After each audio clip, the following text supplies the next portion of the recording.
तर good afternoon मंडळी, मी स्वप्नील कातोड आपल्या सगळ्यांचं स्वागत करतो आपल्या लाडक्या यूट्यूब चॅनलमध्ये, ज्याचं नाव आहे मी मनाचा राजा. तर कसे आहात मंडळी? मजेत आहात ना? मजेतच असायला हवं. तर मंडळी, मी आलो आहे सध्या आपल्या खाली आलो आहे इथे. आणि मला रोजच काय आपला खाली येतो आहे सध्या गावावरून आल्यापासून. तर नाही, खाली तो आलोच होतो, राऊंड मारायला येणारच होतो. आणि जरा आपला आलो आहे फेरफटका मारत. तर हे बघा, जर आपली कालची ती वायर जळाली होती ना, ती वायर पूर्ण नवीन घेतली मी. कारण ती रिपेअर जॉईंट होतं ते वायरीचं. ते जॉईंट वायर रिपेअर करून काय घेणार, कारण पुन्हा शॉर्ट झाली की पुन्हा ते काहीतरी होणार आणि उगाचच नको. पावसा पाण्यातनं मुलं बाळं वायर लावतात वगैरे, हात लावतात.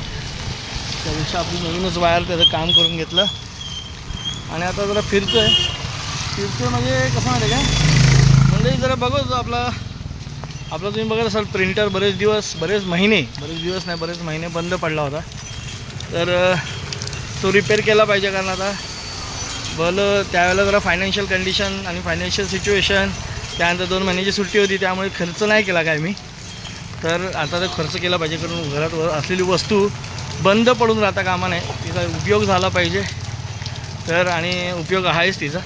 तर ते आता बघूया, आम्ही इथे भेटतो आहे का. मी एका आमच्या त्या ॲप्सॉनवाल्याला फोन केलाच होता, पण बघूया इथं तर तो म्हणला लोकलमध्ये काय व्यवस्थित झालं तर ठीक आहे ना, म्हणून आपण बघत होतो. तर बघूया आता काय म्हणून भेटलंच नाही तर त्यालाच कलेक्ट करून सांगायला आपलं. पावसातनं बघा आपला डोंगर कसा दिसतोय ना. थांबा जरा, एक काच खराब झाली वाटतं. हां, आता कसं दिसतोय डोंगरवरती, छान दिसतंय. आंबे बघा, आंबे पण आहेत विकायला. मला डोंगर मस्त दिसतं. मस्त वरती काय ढग. एक फोटो काढूया, थांबा. चाललो परत. आता कोण काय भेटलं नाही आपल्याला. प्रिंटरचं दुकान इथे दिसलं नाही कुठे. बोललं जाऊ द्या. आता त्याने एकदा बघितलं होतं ना कंडिशन, त्याने आपल्याला कोटेशन दिलं होतं 5,000चं. बघूया आता किती दिवस बंद आहे, त्याच्यामुळे काय त्यात बिघाड झाला, अजून काय पार्ट डॅमेज झाले तर ते पण बघायला पाहिजे. कारण लगेच रिपेअर केला असता ना तर काय नसतं वाटलं. पण आता बघूया, थोडाफार खर्च अधिकचा निघेल असं मला वाटतं आहे. आणि करून घेतलं पाहिजे.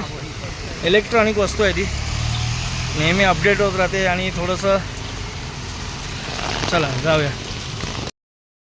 प्रिंटरचं बोललो होतो आपण, त्यांना दिलं प्रिंटर. आता येऊन घेऊन गेले. आता उद्या आपल्याला देतील. त्या प्रिंटरमध्ये पूर्ण डस्ट झालेली. ते पण तेच बोलले की तुम्ही लगेच रिपेअर केलं असतं तर थोडासा अजून त्याचं डॅमेज कमी झालं असतं. पण ते पूर्ण इंकपॅडमध्ये पाठी इंक पूर्ण साचली होती. त्यांनी काढून दाखवलं मला सगळं. आणि कसं घेतल्यापासून आपण त्याची सर्व्हिस पण केली नव्हती, त्यामुळे आतमध्ये डस्ट वगैरे जमा झालं होतं सगळं. आता घेऊन गेलेत. बघू आता उद्या संध्याकाळपर्यंत किंवा परवापर्यंत देतील आपल्याला ते. खर्च मी तुम्हाला सांगतो किती नंतर आला ते जेव्हा आपल्याला बिल देतील तेव्हा. पाऊस आता संध्याकाळी चालू झाला. दिवसभर जरा उघडं होता पाऊस, आता परत रात्री चालू आहे पाऊस पूर्ण. पावसाचा इशारा दिलाच आहे. पाऊस पडला पाहिजे मंडळी, पण दुर्घटना नाही घडल्या पाहिजे.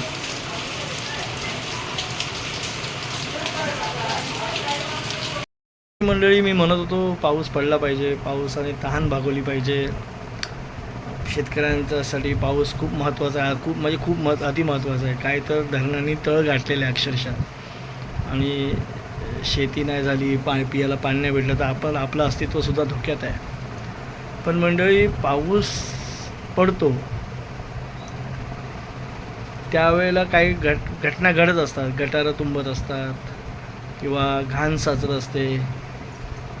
ती वेळ येऊ नये म्हणून त्या शहरातल्या नगरपालिका, महानगरपालिका, नगरपरिषद, ग्रामपंचायती आपल्या गटार व्यवस्थित साफ करून घेते, स्वच्छता ठेवते, उपाययोजना करते. पाणी तुंबू नये, पाणी साचू नये किंवा काही दुर्घटना घडू नयेत. पण आज मंडळी दुसऱ्या विभागात, परवा चेंबूरला त्या शाळेच्या बसवर झाड पडलं. काल पुण्याला स्वारगेटमध्ये सुद्धा काही अशा घटना घडल्या, झाड पडण्याच्या, कुठे काय शॉक लागण्याच्या, पाणी साचून. आज मंडळी आम्हाला वाटतं चला ह्या घटना घडतायत, दुःख होत होतं, पण समाधान एवढंच होतं की ह्या घटना आमच्यापर्यंत पोहोचत नव्हत्या, आमच्या जवळ येत नव्हत्या. पण आज काही घटना अशा घडल्या की आमच्या एरियातच अशा घटना घडायला लागल्या. आज आमच्या जवळ जात म्हणजे तुम्ही सगळ्यांनी बातम्यांवर पाहिलंच असेल की साकीनाक्यामध्ये मॅनहोलमध्ये दिवसाढवळ्या एक माणूस पडला. 20 फूट खोल होता तो मॅनहोल आणि त्या मॅनहोलमध्ये पडला. झाकणं उघडी ठेवली. मंडळी का एवढा निष्काळजीपणा केला जातो आहे? का एवढा निष्काळजीपणा केला जातो आहे? म्हणजे झाकणं उघडी ठेवली जात आहेत, त्याभोवती काही बॅरिगेड्स नाही लावले जात, तिथे काही झेंडे लाल झेंडे लावले जातात किंवा लोकांना समजावं की पुढे काहीतरी म्हणजे धोका आहे किंवा काय आहे, असे तुम्ही साईन बॉक्स लावत नाही आहात, साईन बोर्ड लावत नाही आहात. तर मग काय, आज मंडळी त्या शेवटी त्याला जीव गमवावा लागला बिचाराला. कोणी असू दे मंडळी, म्हणजे एखादा जीव जाते तुमच्या निष्काळजीपणामुळे. अरे आम्हीच, आमच्यामधली जनता टॅक्स भरते, त्या टॅक्सच्याच कामावर ही सगळी महानगरपालिकांची कामं होतात आणि तुम्ही तीच कामं करत नाही आहात आणि आमचेच जीव जात आहेत. हे कितपत योग्य आहे? ऋतुताईंना विनंती आहे की त्यांनी या सगळ्यांवर लक्ष द्यावं. अक्षरशः काही महाभाग तर असे सांगत आहेत की हा काही घातपात असेल, कोणीतरी ठरवून केलेला प्लॅन असेल. काय करावं अशा निर्लज्ज लोकांना? काल असाच एक निर्लज्ज तिकडे राम मंदिरामध्ये जो काही घोटाळा झाला आहे, जो काही हे होतो आहे, त्यामध्ये असाच एक महाभाग म्हणतो आहे की काय झालं, हिंदूंचेच पैसे हिंदूंना गेले. काय, अरे आमचं हिंदूंचं नाव तरी बदनाम करू नका प्लीज. आवरा, स्वतःला आवरा. ठीक आहे, आपल्या चॅनलचा हा काही मुद्दा नाही आहे, तुम्ही त्यावर काही लक्ष देण्याची जास्त गरज नाही आहे. ठीक आहे, पटलं तर बघा, शेअर करा. असो मंडळी, तुर्तासरी आता पाऊस पडतो आहे रिमझिम. तर आपण आता या व्हिडिओमध्ये आता इथेच थांबूया. पुन्हा उठायचं, पुन्हा सकाळी आपलं काम चालू करायचं. अर्थात दुधाचं अजून काम चालू केलं नाही आहे, पण आपले सगळे तुमच्या आजूबाजूचे मित्रपरिवार, मोठे नातेवाईक, सगळ्यांना सूचना आहे की रस्त्यावरून आता या पावसाच्या दिवसात किंवा अन्य दिवसातसुद्धा चालताना सतर्कतेने चाला.